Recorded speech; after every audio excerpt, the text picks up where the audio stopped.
show. Beauty Talent Talk, our mission is to inspire, share expert insights, to empower and support personal and professional growth. And today we have our guest, Kristen Corso. Thanks, Kristen, for coming in today.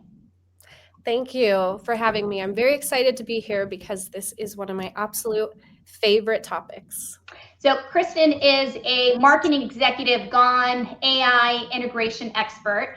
And then we have Kirsty, our moderator. Hello, everybody. Yes, thank you, Debbie. I am here to field any questions that you may have. So if whilst you're watching this, you think of a question, please pop it in the chat and I will bring it up to Kristen to answer as we go through the session.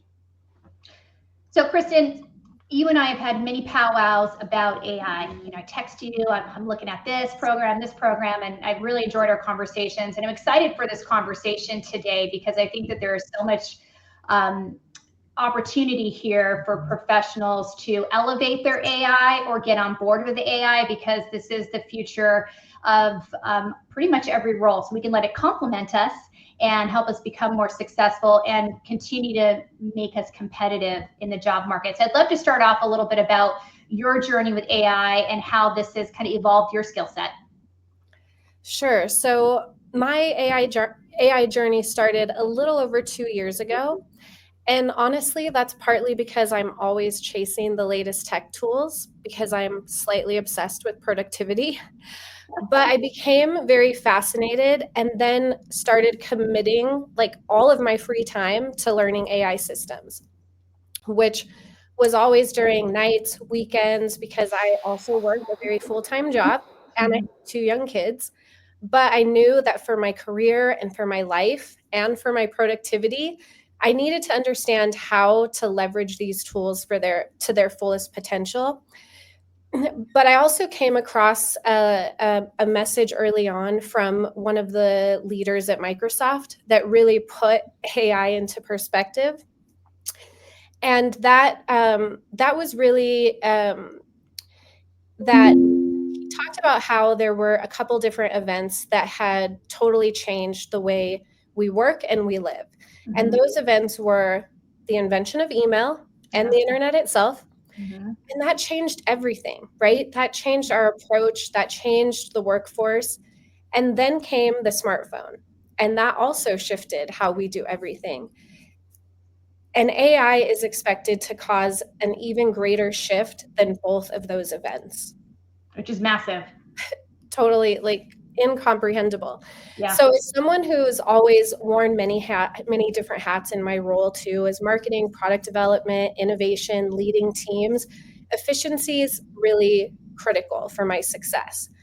But what really started to change everything is not just learning AI as a skill, but really developing a new mindset that changed the approach to everything I do. And that's moving from traditional approach and habits to how to integrate AI into all of those activities. So let's talk about traditional. What are a couple examples of traditional and how you've been able to integrate AI to kind of progressively and make yourself more productive and efficient?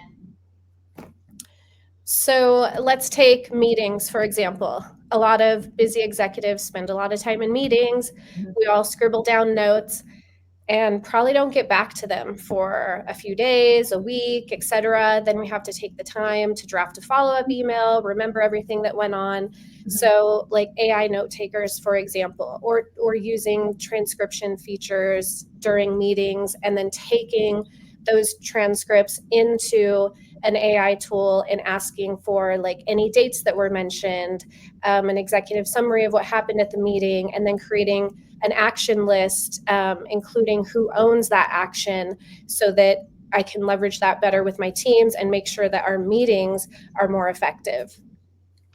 And when you look at AI, what's a tool, Kristen, that you're using on a day-to-day basis that's been a game changer for you outside of that?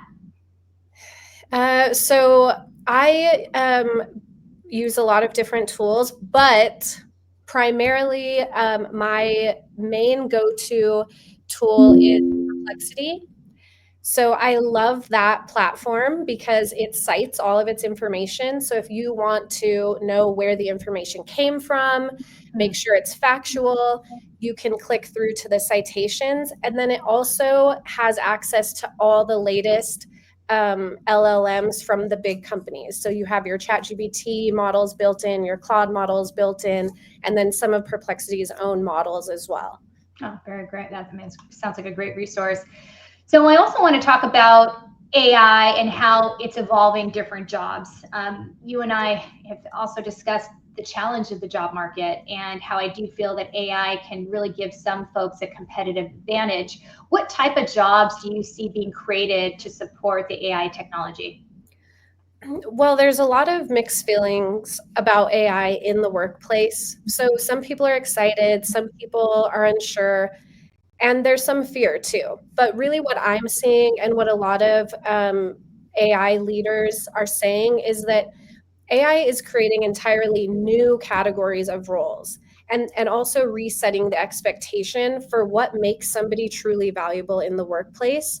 So HR managers now are actually requiring the AI skills be had by all new recruits and new hires.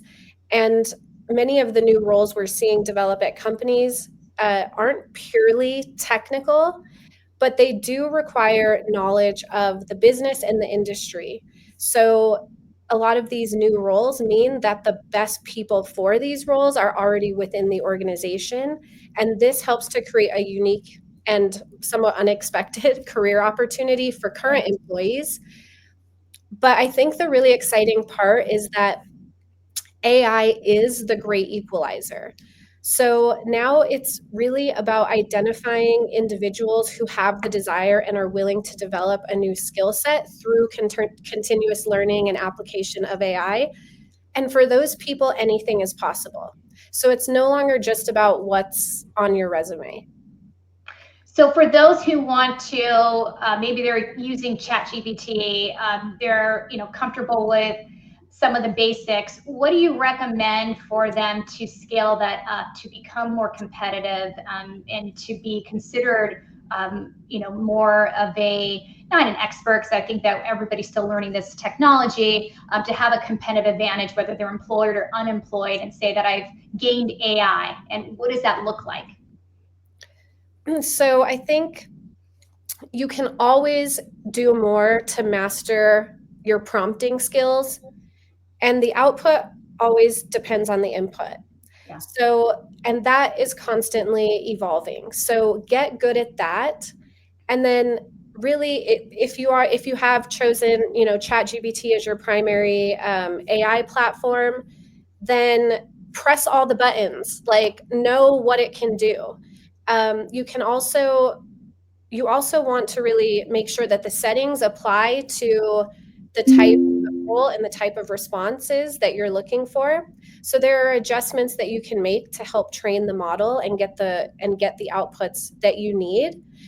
And then I would also say, if you couldn't do something 2 weeks ago, don't just automatically think that you can't do it today, because these platforms are getting so good and evolving so quickly. So keep testing and keep pushing the boundaries of what you think you can do. And what are resources that you recommend? Is there seminars? Is there, certain YouTube channels that you recommend for individuals to play with it further, or have an expert teach them more to advance the skill? So there are so many YouTube creators doing lessons of all sorts, which also means there's a lot of noise. So I would try to look at what are the things that take you the longest, where you think if creating an efficiency within that area, or setting up a prompt structure that would help you conquer that area, identify what that is, and then go to a place like YouTube, find a creator that's leveraging tutorials in that area, search for that type of specific lesson, and then follow those, subscribe to those creators that are specializing in the platform that you're working with. because it can also be very overwhelming. You don't want to just go to YouTube and say, like, how do I use AI for work? Sure. There will be just too much information. So really it's pick a specific task or one that you feel like AI could help you be more efficient or increase your productivity, and essentially test and play. Exactly. And then for those individuals that are fearful of AI, they're fearful that AI is going to take over their job. They're fearful because new technology just puts them out of their comfort zone. What's a good starting point for them? I think just jumping in. So pick a platform, one, and there's so many out there. But if you're currently working for a company, like, figure out what is the approved AI tool for the organization and start utilizing that tool. If you're not totally sure how AI can help you, like you're not quite able to identify those areas that you think it can be applied, you can use AI to help you identify that. Okay, so let's just say you can go in and say, I have a proposal I need to deliver. I'm not sure where to start. Can you please ask me 10 questions that will help you understand my task and what you need to, like, help me deliver a 10-page pitch, for example. So you can always ask the questions or frame the questions to AI to help you brainstorm what might apply to your work. And I think what's great in that example is that AI is a tool, and for those that fear it, it complements you. It can give you different perspectives. It can give you the wrong information, but ultimately it's taking that information, and as a subject matter expert, you're being able to make the decision on whether it makes sense to use, whether to take some of the ideas. What are your thoughts on that, Kristen, and how it complements certain, like for marketing, how is it complementing you as a marketer in the job that you do? So it's a good point, because you should never take the human element out of it. And honestly, no matter how bad your prompt is, AI is going to put something out that sounds pretty good. But what does it really say? So we need to read through those things and make sure that the response actually makes sense and is serving our desired purpose. But as a marketer, like, AI is really allowing me to move faster and think bigger, so I can rapidly brainstorm. I can conduct competitor and brand research on a way bigger scale. Yeah. And turning the meeting transcripts into action plans, like, that's been a game changer. Yeah, I can see that. Yeah. But when it gets really powerful is when you move beyond using it as just a productivity tool and start really using it as that thought partner or that assistant. And when you think about it, if you were to hire a real assistant in the flesh, right, you would have an onboarding plan for that person. So you need to think about your use of AI like that. You need to onboard the AI tool to know your role, your expectations, your desired output.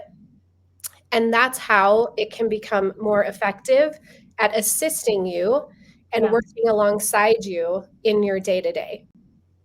And just to add to that, I think there is a real difference between playing with AI on a free basis versus actually paying for it, and having it be more intuitive and giving it, specifics on voice, content. I'd love for you to speak about that topic, because I think it's very relevant.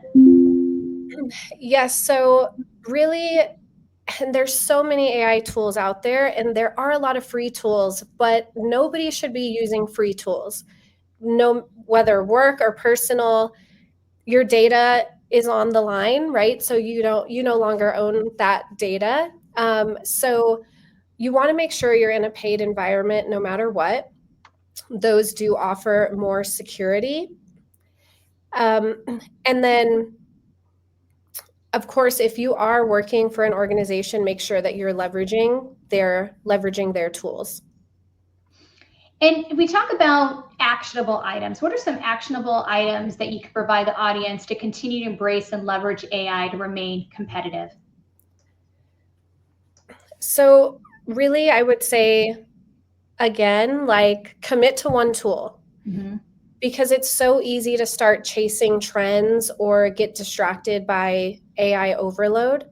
It's in our LinkedIn feeds, it's in our TikTok feeds, it's integrated into like every application that we're using now. Yeah. And the quickest way to inefficiency is to constantly be switching platforms.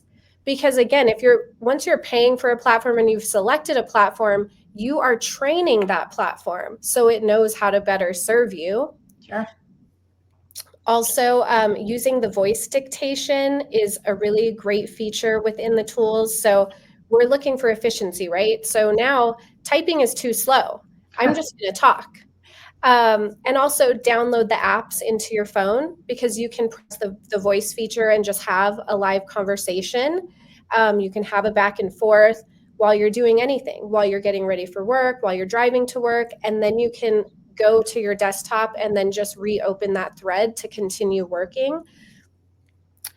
Effective prompting, again, like the prompting is key, so your outputs will only become better.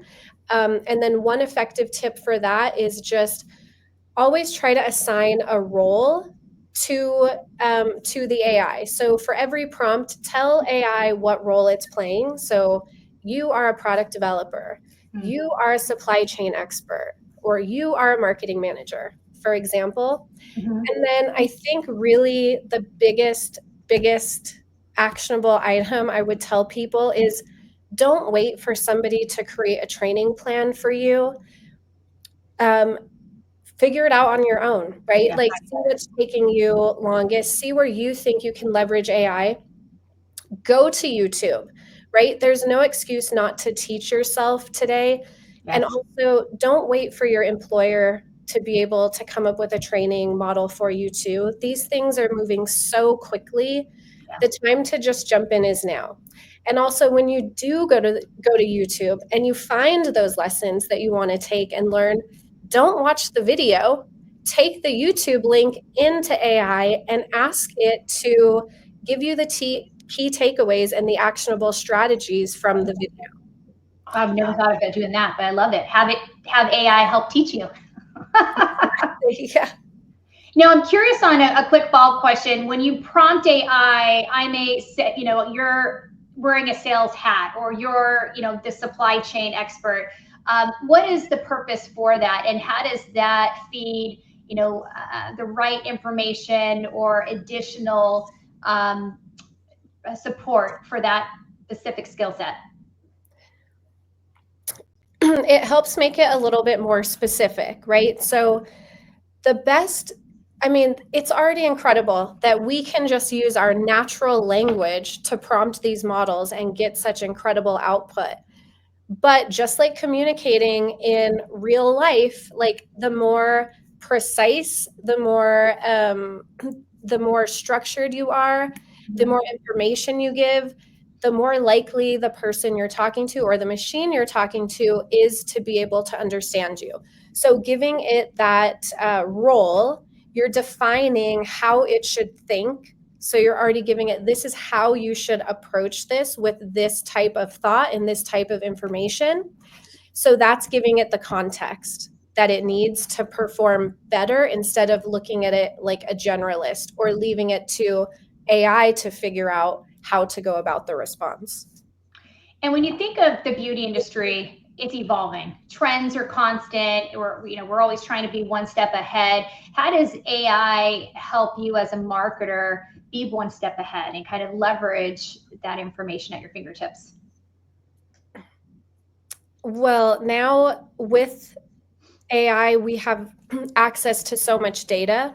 Mm-hmm. So I think before we really relied on different sources and maybe different companies to be able to distill down and help us understand what different data sets mean. Mm-hmm. And we weren't always sure, like, what's behind that data set, let's say. Like, so if a predictive tool is coming out and saying that, lip stain category is predicted to increase X amount year over year, you don't necessarily know like what are the drivers behind that, right? You just know it's a number and somebody's making a prediction. But now you can kind of dive deeper. So if you are viewing something like that, you can say, what's driving the movement on lip stain? Is it social? Like, is it different social feeds? Which consumer segment is it?